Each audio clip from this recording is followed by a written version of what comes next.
Terima kasih pemirsa, Anda kembali menyaksikan Kominfo Newsroom. Pemirsa, setelah sukses menyelenggarakan presidensi G20, Indonesia kembali menjalankan kepemimpinan internasional dengan menggenggam tongkat kepemimpinan ASEAN 2023. Sebagai tuan rumah, tentu Indonesia memiliki posisi yang strategis dalam menentukan kebijakan di kawasan ASEAN. Dan menjadi tuan rumah juga memperlihatkan kepemimpinan Indonesia di kancah global dan patut untuk diperhitungkan. Lalu pemirsa, untuk membahas lebih jauh mengenai manfaat keketuaan ASEAN bagi masyarakat Indonesia, kita akan berdiskusi bersama dengan juru bicara Kementerian Luar Negeri, ada Bapak Tengku Faizasyah. Assalamualaikum, selamat malam Bapak. Waalaikumsalam Mbak Mona, selamat malam. Salam sehat ya Pak. Insya Allah salam sehat juga. Baik, Bapak, kita akan membahas mengenai seperti apa sih manfaat dari keketuaan ASEAN 2023 ini bagi masyarakat Indonesia.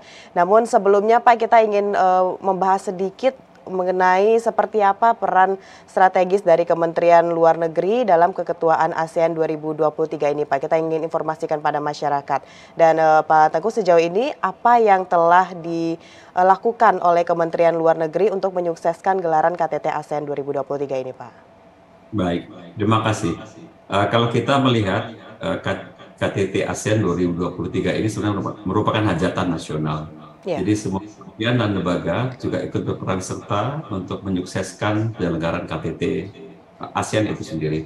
Memang ada peran yang dimainkan Kemlu dalam konteks undang-undang hubungan luar negeri, maka peran Kemlu adalah sebagai penjuru, sebagai koordinator politik luar negeri Indonesia.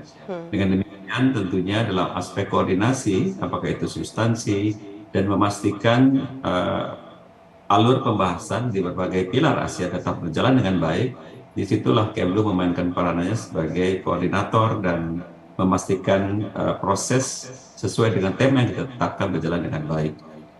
Kementerian dan lembaga, kalau kita lihat juga bernaung di dalam apa yang kita sebut dengan Sekretariat Nasional ASEAN sebagai implementasi dari Piagam ASEAN. Oleh karenanya, para kementerian dan lembaga menjadi bagian dari Sekretariat Nasional ASEAN tersebut yang juga dikoordinasikan oleh Menteri Luar Negeri dalam hal ini fungsi-fungsi kesekretariatannya. Jadi semuanya berproses mempersiapkan untuk keberhasilan penyelenggaraan KTT ASEAN baik dalam konteks substansi dan penyelenggaraannya itu sendiri. Dan disitulah sebenarnya berbagai peran yang dijalankan Kementerian Luar Negeri adalah mengorkestrasi sebagai konduktor mungkin memastikan semua KL memiliki visi yang sama berangkat dari tema yang sudah ditetapkan ASEAN Matters Epicenter of Growth. Baik, posisi atau peran yang sangat penting sekali dari Kementerian Luar Negeri ini terhadap KTT ASEAN 2023. Untuk detailnya apa saja yang telah kita lakukan dari Kementerian Luar Negeri untuk dalam pelaksanaan kekuatan dari ASEAN 2023 sejauh ini Pak? Kalau kita mengikuti ya, memang kementerian dan lembaga sudah bergerak sesuai dengan tugas mereka berdasarkan pilar ASEAN, ada 3 pilar dalam kerangka ASEAN. Masing-masing menjalankan apa yang menjadi kewenangan di dalam pilar tersebut, pilar politik dan keamanan, pilar ekonomi dan pilar sosial budaya. Dari sisi Kementerian Luar Negeri sendiri, kita ingin memastikan semua bermuara pada tema besar yang kita sudah tetapkan, ASEAN Matter Epicentrum of Growth. Artinya berbagai aktivitas yang dilakukan oleh kementerian dan lembaga juga harus merefleksikan tema yang kita sudah tetapkan dan menjadi tujuan bersama dari Indonesia yang dijalankan oleh masing-masing kementerian dan lembaga. Sekarang mendekati penyelenggaraan KTT, kita sudah memasuki satu tahapan tersendiri dalam proses keketuaan ASEAN, di mana berbagai hasil dari pembahasan di pilar-pilar tersebut akan dibawa dan menjadi katakanlah substansi yang dilaporkan kepada kepala-kepala negara ASEAN akan berkumpul di Labuan Bajo. Disitulah nantinya kita akan memastikan selain laporan ada sesuatu output atau keluaran dari kegiatan tersebut. Disinilah teman-teman di Kemlu saat sekarang masih sibuk memastikan bahwa berbagai laporan yang siap disampaikan kepada para pemimpin negara ASEAN sudah katakanlah mendekati kesepakatan bersama. Karena dalam kerangka kerjasama ASEAN ada proses yang harus dilalui, pembahasan pada level pejabat senior, kemudian menteri, melalui juga Coordinating Council sebelum sampai ke kepala negara, kepala pemerintahan. Disitulah yang sedang dilakukan terus oleh teman-teman di Kementerian Luar Negeri untuk mensinkronkan semua proses, dan kita ingin memastikan bahwa pada saat KTT nanti semua dokumen yang harus dibahas dan disepakati atau mendapatkan arahan dari para pimpinan ASEAN bisa sesuai dengan skenario dan harapan yang sudah kita tetapkan. Baik, Bapak, ini Indonesia memegang tongkat keketuaan ASEAN 2023, tentu juga menjadi salah satu tempat kita untuk mempromosikan berbagai kemajuan yang ada di Indonesia.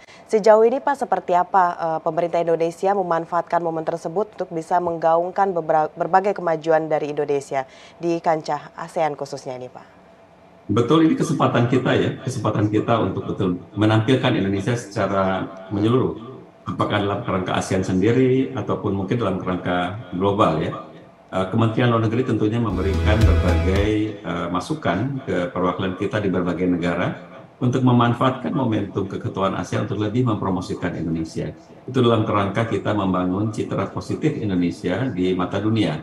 Namun di sisi lain, kalau kita berbicara mengenai dampak yang bisa didapatkan dari penyelenggaraan KTT dalam konteks ekonomi dan pariwisata misalnya, dari 540 pertemuan yang akan berlangsung selama tahun 2003 ini di Indonesia, 74 pertemuan memang dilakukan di Jakarta, di sekretariat ASEAN, selebihnya berlangsung di berbagai tempat di Indonesia, termasuk di Labuan Bajo.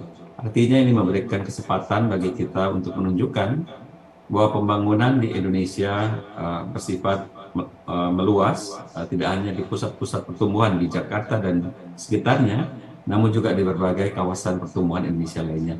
Sehingga dengan demikian upaya kita untuk mempromosikan katakanlah tempat-tempat wisata baru selain Bali bisa juga diapresiasi atau dirasakan oleh berbagai tamu yang akan datang dalam kurun waktu keketuaan kita di tahun 2023 ini.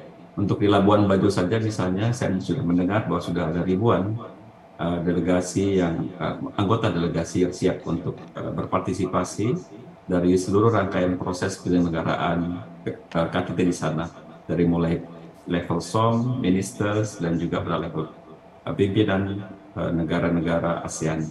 Dan tentunya berbagai media yang datang untuk melakukan liputan juga memberikan kesempatan bagi Indonesia untuk menunjukkan berbagai potensi yang kita miliki. Belum lagi kita berbicara mengenai impact atau imbal ekonomi yang dirasakan oleh masyarakat ya, yang kemudian bisa mudah-mudahan juga menggerakkan ekonomi pada level akar rumput di masyarakat. Baik, itu adalah hal yang seharusnya bisa dimanfaatkan oleh Indonesia karena kita sebagai ketua dari ASEAN tahun 2023 ini. Selanjutnya Pak, dari awal sampai akhir nanti pelaksanaan puncak acara, menurut Bapak ini apa yang bisa diberikan ASEAN untuk Indonesia atau yang bisa diambil yang baiknya bagi Indonesia dari pelaksanaan KTT ASEAN 2023 ini Pak? Terkadang kita juga bisa belajar dari apa yang bisa Indonesia berikan untuk ASEAN ya. Kalau kita mencermati memang Indonesia selalu ditempatkan sebagai katakanlah kalau dalam kelas ya ketua kelas ya, walaupun tidak diakui tapi kita istilahkan sebagai primus inter pares di ASEAN. Artinya kesempatan kita menjadi ketua, kita akan menetapkan apa yang menjadi sasaran ke depan dari kerjasama ASEAN puluhan tahun ke depan. Ini merupakan kesempatan untuk Indonesia menetapkan satu visi ke depan yang memberikan nilai tambah tidak hanya untuk ASEAN tapi tentunya untuk Indonesia. Kita harus memastikan bahwa ASEAN sebagai satu-satunya organisasi yang selalu dinilai yang terbaik atau organisasi yang sukses jika kita bandingkan dengan berbagai organisasi lainnya di sekawasan di berbagai dunia. ASEAN selalu dilihat sebagai organisasi yang berhasil dengan baik. Kita ingin melihat bahwa melalui ASEAN tumbuhnya rasa komunitas, maka Indonesia bisa memberikan kontribusinya bagi ASEAN, tapi sebaliknya ASEAN juga berkontribusi bagi Indonesia. Kedekatan hubungan antar masyarakat misalnya akan menjauhkan kita semua dari konflik dan hubungan yang tidak bersahabat. Justru melalui ASEAN kita mempertegas kembali persahabatan antar negara sehingga dengan demikian jaminan bagi perdamaian akan tercipta di kawasan kita, sehingga dengan adanya perdamaian tentunya ekonomi akan berjalan, pertumbuhan akan terjaga, dan masyarakat kita yang akan menikmati kesejahteraan yang ditimbulkan oleh peluang ekonomi dan stabilitas di kawasan kita. Jadi itu yang langsung atau tidak langsung diberikan oleh ASEAN untuk Indonesia dan masyarakat kita, karena kadang kita melihat ASEAN sebagai sesuatu yang jauh atau yang katakanlah tidak cukup akrab bagi masyarakat di akar rumput. Namun pengalaman menunjukkan bahwa keberadaan ASEAN sejak dilahirkannya di tahun 67 telah menciptakan satu lingkungan strategis di Asia Tenggara yang damai, aman, sehingga pertumbuhan ekonomi di antara negara-negara dan khususnya Indonesia dapat berjalan dengan baik. Baik, banyak sekali manfaat yang sudah Bapak sampaikan tadi bisa diraih oleh Indonesia pada keketuaan ASEAN 2023. Lalu Pak Faisal, selain itu dari catatan Kementerian Luar Negeri sendiri, apa hal-hal kecil yang mungkin diantisipasi bisa mengganggu pelaksanaan atau kelancaran dari gelaran KTT ASEAN ini yang harus kita perbaiki dengan lebih baik ke depannya untuk menyukseskan KTT ASEAN ini, apa kira-kira nih Pak catatan kecilnya? Kalau dari sisi substansi kita terus mematangkan aspirasi dan memastikan lagi isu-isu yang dipertentangkan atau kontensius kalau kita sebutkan. Kita berharap bahwa di era keketuaan Indonesia ini, negara-negara apakah di Asia Tenggara dan dunia pada umumnya bisa melihat keketuaan kita secara utuh secara menyeluruh dan tidak dilihat pada isu-isu tertentu yang memang belum bisa atau katakanlah tidak bisa dipastikan selesai di era keketuaan Indonesia. Kita mencatat masalah Myanmar misalnya adalah satu isu yang pastinya tidak akan bisa terselesaikan di kurun waktu keketuaan Indonesia. Jadi, namun kita berharap keketuaan kita dilihat sebagai satu keseluruhan upaya. Dengan kita menetapkan tema ASEAN Matters, Epicentrum of Growth, kita ingin menegaskan kembali bahwa justru dengan adanya ASEAN inilah maka stabilitas dan kemajuan di kawasan tidak hanya di ASEAN namun lebih luas lagi bisa tercipta.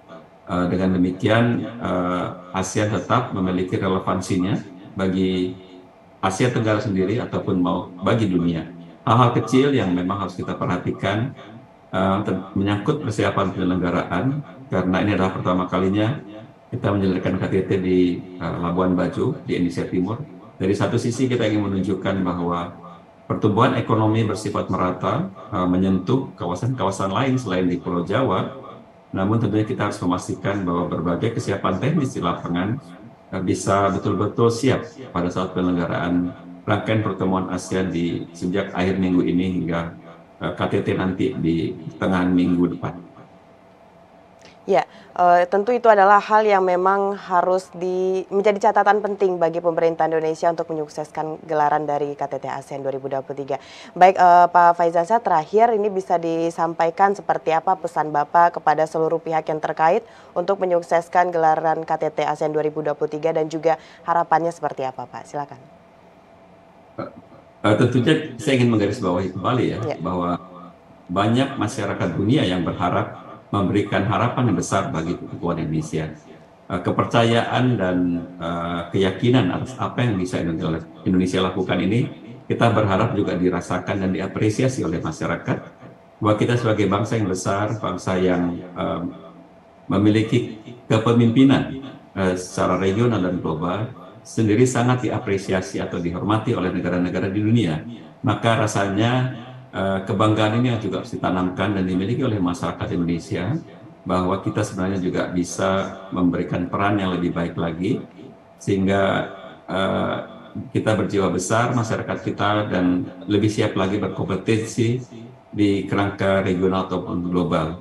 SDM kita tentunya sering disebut sebagai SDM yang merupakan warisan dari, atau katakanlah bagian dari bonus demografi yang sangat baik.